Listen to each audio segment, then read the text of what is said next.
Welcome everyone to episode 117 here on the Proven Knowledge Podcast. This is the Creator Series.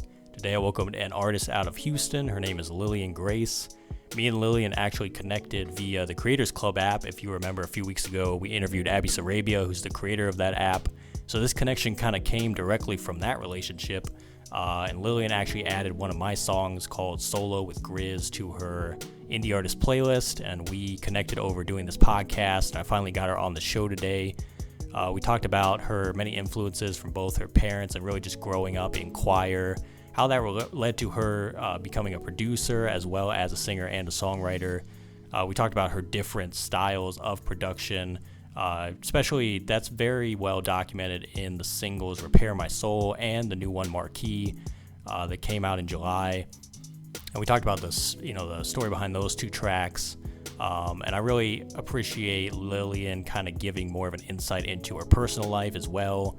And she does that through the music. And I think that's very, incredible to see someone be that vulnerable in the music, because sometimes that's not always easy. So I think you guys will get a lot out of that in this episode. And specifically just her talking about, being an independent artist. Now she's going to end up moving to Nashville very soon. So I wish her luck on that move. Kind of just trying to get a change of scenery. But overall, Lillian's ceiling is very high, and I look forward to seeing what she does in the near future. So without further ado, let's get into the episode. Welcome, everyone, to episode 117 here on the Proven Knowledge Podcast. This is the Creator Series. Today's artist comes to us from the Houston area. I connected with her on, I believe, the Creators Club app, Abby Sarabia's app. Amazing app. Go check it out if you haven't already. Lillian Grace is here. How are you, Lillian? I'm great. How are you doing? Doing great. And like I said, thank you for wanting to be on the show today. I'm very excited to be interviewing you. And to start off every episode, we have the guests give some background. How long have you been doing music? How did you get into it originally? For those that might not know you and what you do. Okay. Well, I'm a singer, songwriter, and producer. So my music journey kind of started at different times for different things. So I've been singing my entire life through church choir, musical theater, and then around 13, 14 is when I started songwriting, and then around 15 is when I started producing, and I'm currently 20. So probably singing my whole life, songwriting for about 7 years, and producing for about 5 years. Mm-hmm. What got me originally into music, I've always really loved music. My mother played a lot of Mary J. Blige, Christina Aguilera, very powerful female vocalists when I was younger. And my father was not in the picture until I was into my teenage years. And whenever he came into my life, he brought Alice in Chains, Sublime, all of these heavy rock artists that I also love. So I also grew up going to concerts a lot, and when I was 13, I had a fan page for Sam Smith, and it was pretty successful. And through working on a fan page for Sam and seeing how his music was impacting other people, I wanted to do the same. And so that's really what kicked off my I'm a sad girl, I'm going to write sad music journey, yeah. I guess. Yeah. It's kind of cool, too, that you drew inspiration from a lot of different sides, too, and genres as well. Because I think, I've talked to a lot of artists, and they usually draw from, a couple different genres. Sounds for you, it's kind of been, a melting pot of a lot of different things, too, from, your parents and everything. And, like you said, just running, that page and everything, and just seeing that kind of different side of everything. So, and as far as, your music as well, is there a preference as far as are you leaning more toward singing, songwriting, or is producing up there as something you enjoy doing the most, or does it not matter as long as it's music related and you're just having fun, you don't really care? As long as it's music related, I am a sample producer, so for the most part, I just layer different sounds that I like and put them together. Eventually, in my production journey, I would love to learn how to make my own samples and do all of that. but I really love producing. I was in choir for so long that I love hearing different voice parts or even different instruments, and layering them and seeing how they'll sound and combining them. I have a certificate in audio engineering as well. So I love messing with effects, all of that stuff, as long as it's art, really. Especially within this last year, I've gotten super into content creation, and so it's now just become not just music, but anything creatively inclined. Yeah. Yeah. For as far as like the songwriting and everything goes too, so like if you're making, let's say you're producing a song for yourself, are you gonna make the beat first and then kind of get that done and then continue on to the lyrics and figure out what inspiration you can get going from there? Or how does that process go for you, at least now? Now I typically start with the lyrics. I know that sounds a little weird.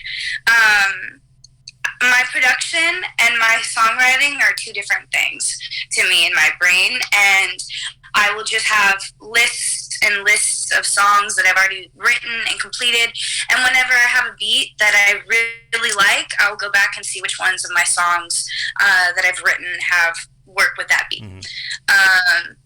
That's typically what I do, and my songwriting process typically just comes from things going on in my life, and feeling overwhelming emotions and writing about them to try to subdue those strong emotions.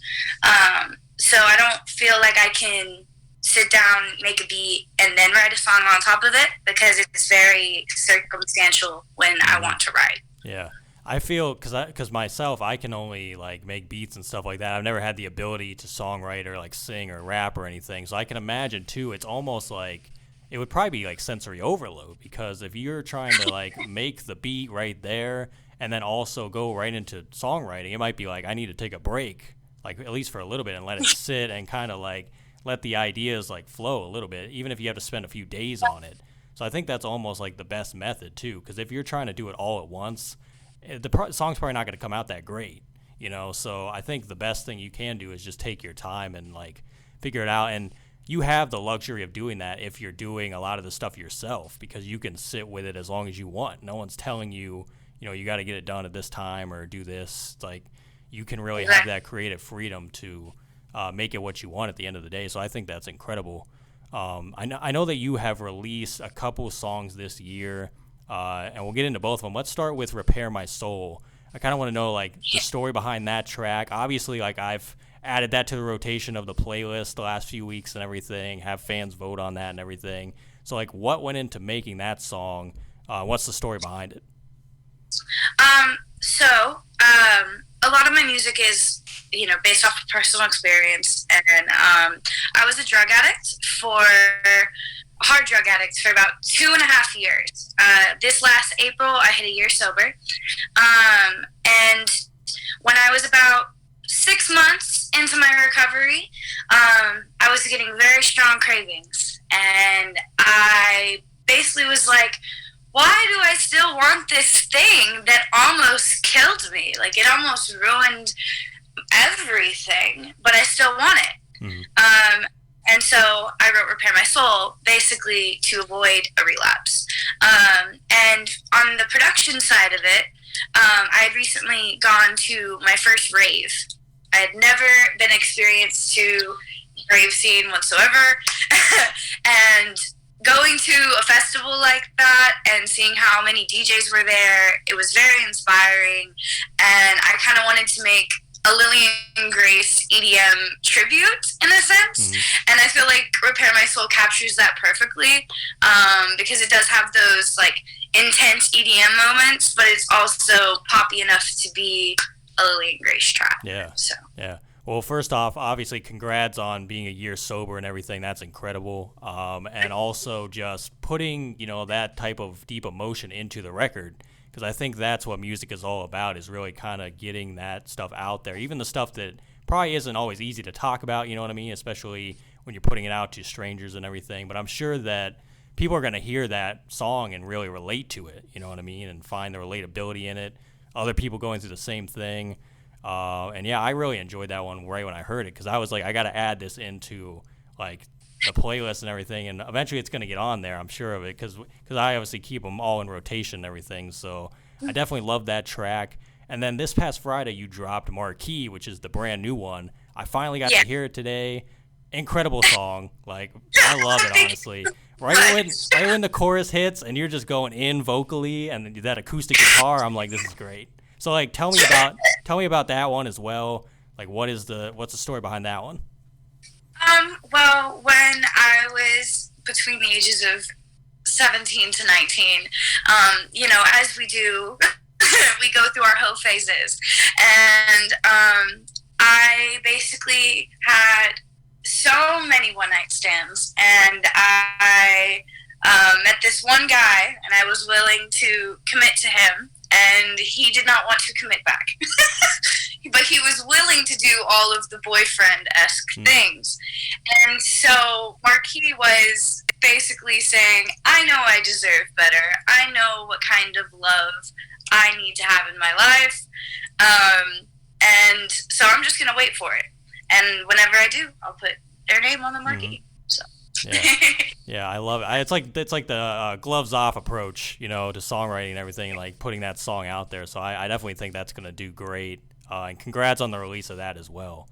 Thanks. So obviously, I've seen like your Instagram and everything, and how you're pretty active over there as far as like promoting these records and doing different pieces to kind of show people that you're releasing content and everything. So what's that been like, kind of putting things together and coming up with your own like strategies to let people know that, you're doing this music? Well, it's been a combination of things.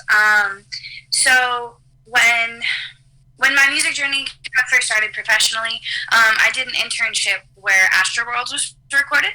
And during my time there, I kind of realized I didn't want to be a full-time audio engineer. And I kind of got under the wing of their social media marketing department. And he taught me about running ads on Facebook, running ads on Google, all kinds of social media marketing techniques. And I've just, through the idea of building a community and finding your audience, I've just made up some of my own strategies that I do daily to increase engagement.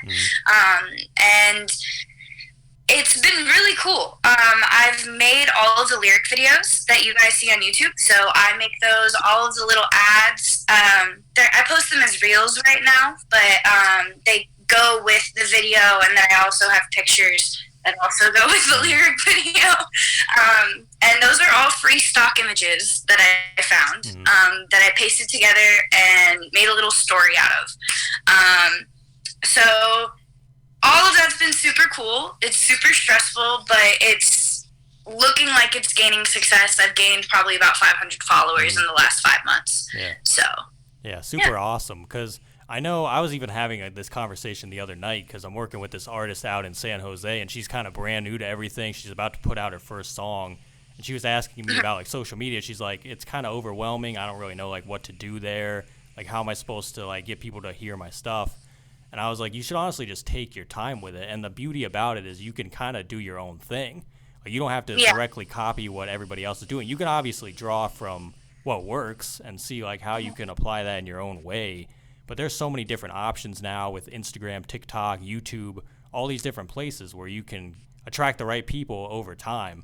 It's just how much patience do you have to kind of sit there and build it up and see where it goes and see who you can attract to your page and eventually hear your songs and everything and become a fan. Because it's really, you got to use these tools to the best of your advantage and kind of see the good in it. Everybody sees the bad in it. And obviously there's a lot of things that happen on social media that can be distracting, and they might not be in your best interest. But it's like, I always view it as like, I'm using these tools for good, you know what I mean? So I'm going to use it the way it's intended to, and just push positivity and push out, my own narrative and everything. So I think you're doing the same thing with how you're crafting all this content around your songs. And like you said about the photos, that kind of caught my attention, because you've been putting them out. Even like these singles you've been putting out, you'll put out a few pictures like for a countdown. You'll be like, it's coming in this amount of days, and you'll have like a photo that catches people's attention like that gets people to kind of stop and be like, what is this? You know what I mean? I'm going to check it out. So definitely something that a lot of people can kind of look toward and kind of model after, even though it is kind of a daunting task to stay on top of it, but just take your time with it. So definitely shout out to you for doing that. So are there, yeah, no problem. So are there any like people you're working with other than just doing your own thing? Are there any collaborators maybe in Houston or maybe elsewhere that you've been kind of connecting with, maybe doing features or anything? Anyone you want to shout out? Dead. He's in Houston.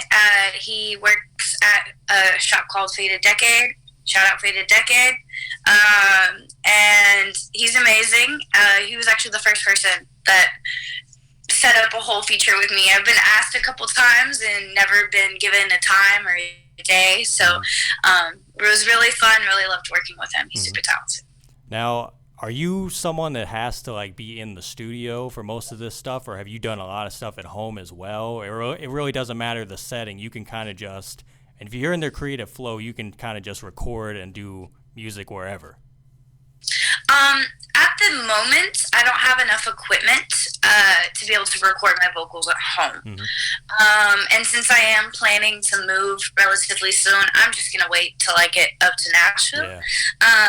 So when it comes to recording my vocals, I probably do have to be in studio. When it comes to producing a beat, not necessarily, because I can do all of that on my laptop. Yeah. Exactly. Yeah. I know you mentioned before we started like recording about the move to Nashville. Did you want to talk about that at all, and kind of what is the reasoning for going up there? Obviously, it's called a music city, you know what I mean? So there's got to be a reason for that move. So like, tell me about that. Like, what is that going to be like for you think? I'm very excited to move to Nashville. I've lived in Houston my entire life, and I don't have any close family anymore. And I just feel like Dad actually had mentioned to me that there's only a certain ceiling that you can hit in Houston. And he told me basically that if I went up to Nashville, that he would not be surprised if I was signed within a year with how hard I've been working in my dedication to this craft. And I really just do want to take my career to the next level, and I do want to meet more like-minded people who might make similar music to me, because a lot of people here, as talented as they are hip-hop artists. So I think it would be a completely new experience to go up there and dive into the music scene. Yeah. And sometimes it's almost like you got to get out of your comfort zone a little bit too, because if you're so used to the same thing over and over again, you might think you're growing and like getting somewhere, but sometimes you kind of got to like kick the seat out from under you and be like, let me try this new thing and just see what happens. So definitely commend you for that, and good luck, when you get up there on everything. That's awesome. So I know as well you have this playlist, this new Spotify playlist for badass indie artists. Thank you for including my song with Grizz in there, first of all. Thank you. So what was the reasoning behind that? Is it just kind of to support and give back to artists in a certain way? Like, how did that whole idea come about? It was a combination of two ideas. Through music TikTok, you probably get all of the music TikToks as well. I saw basically it was a strategy about how you need to make a playlist and put all your music in it, so that way whenever someone clicks on your song, it keeps playing your music. And I was like, okay, well, I want to do that, but I don't have all my music out yet for the year. So I'm just gonna put together people that I've met at shows and people I've met online, and it'll be great because we'll all come together in all of our combined fan bases. We should get a decent amount of streams. That would be great. So that's where Badass Indie Artists came from, and it was super fun to make that playlist and to run it. And still accepting submissions, and if you submit to me, you will get added. Yeah, I love the idea, because I think you were just DMing people, because you DM'd me about it and asked if there was anything. I think you might have even put the song in there, that one, and I was just like, wow, thank you so much, because we had already connected through the Creators Club and everything. But I just think that's a great way, like you said, of building community too, because all these different artists, then like all these artists, but now they don't know each other. So if they're in the same playlist, they can go check out those artists and then make connections, and it's just a giant sense of that community building and connections and everything. So only good can come out of that, because I've done the same thing as far as like Spotify, and like obviously Spotify is probably the best for a playlist because a lot of people are over there and they have the playlist thing kind of figured out. Like obviously like Apple Music and Tidal have their thing going on, but like most people when they talk about playlists on streaming, they're talking about Spotify playlists because they share them the most and they get reposted the most. So it's like that's kind of the place to be. But yeah, I definitely love that idea, and keep doing that, because like that really like builds that sense of connection with different artists, especially indie artists who are looking to get their songs kind of promoted and added to different things and gain a new audience. So exactly. Definitely love that. It also from people that are like, have 4,000 plus streams to people who only have under 1,000. Mm-hmm. So I feel like all of us together, we can definitely support each other. Exactly. So I know you just mentioned that, you don't have all your music out there yet for the year or anything. So what exactly is the next move? Is it another single? Is it a project maybe? Like, what can you reveal right now, at least, that you're working on? Okay. So I will be dropping a music video next month, as long as with a new single and a lyric video. That is for next month. And then the month after that, there will be another single. And then the month after that, there will be another single. And then the month after that, there will be another single. So there's 4 more songs coming and a music video. And they're a lot darker than my first 2. Wanted to start y'all off happy since I haven't dropped in a year. But we're about to get to the meat of a lot of the trauma. I was about to say it might be fitting, though, because it's going into those colder months, too. It almost might be kind of themed to that as well. But I love that you have, like, a plan. You know what I mean? You have that release schedule kind of all mapped out and everything. That's kind of the way to do it, too. You know what I mean? Like, because if you just come with no plan, it's never going to work. So I'm looking forward to all that, definitely, when it starts coming out. So thank you. Last few questions here. These are questions I ask on every episode. First one is, if you could go back 10 years ago, maybe give yourself a piece of advice, or maybe not change anything at all, what do you think you would do?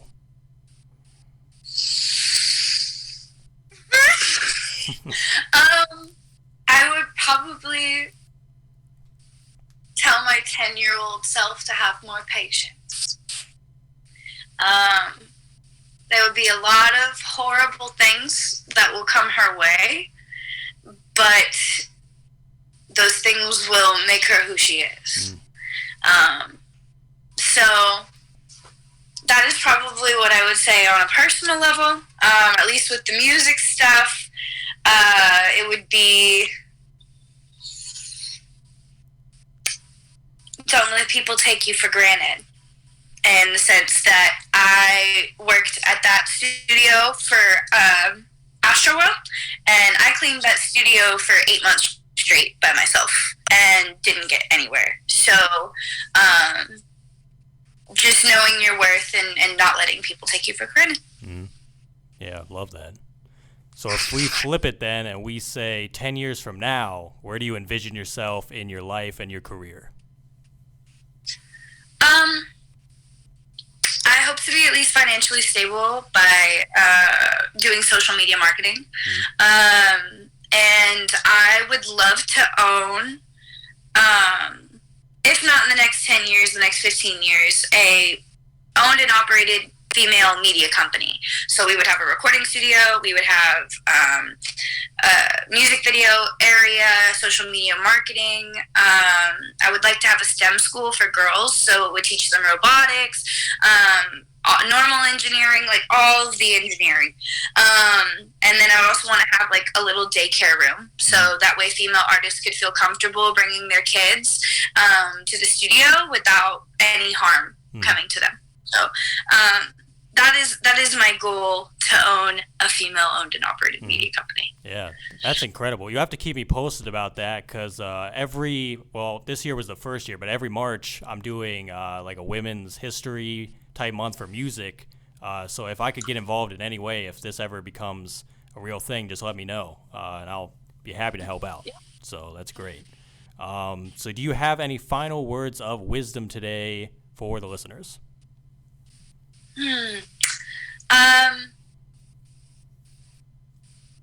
Prioritize yourself. Take care of yourself. Know that you are loved and you are worthy. No better words have ever been said, in my opinion. Lillian, that's all I have for you today. I really appreciate the time. Once again, congrats on all the new music you've been dropping, the consistency, doing just everything you're doing. Very inspiring to me and a lot of people. So keep it up, and I'm looking forward to seeing what you do next. I'm looking forward to hearing your new stuff too, Anthony. Thanks, everyone, for listening today. That was episode 117. We'll be back this time next week. As always, hit the support button on your podcast streaming platform if you'd like to send any funds. And feel free to leave us that 5-star rating if you enjoyed today's episode. So we'll see you then. Thanks, guys.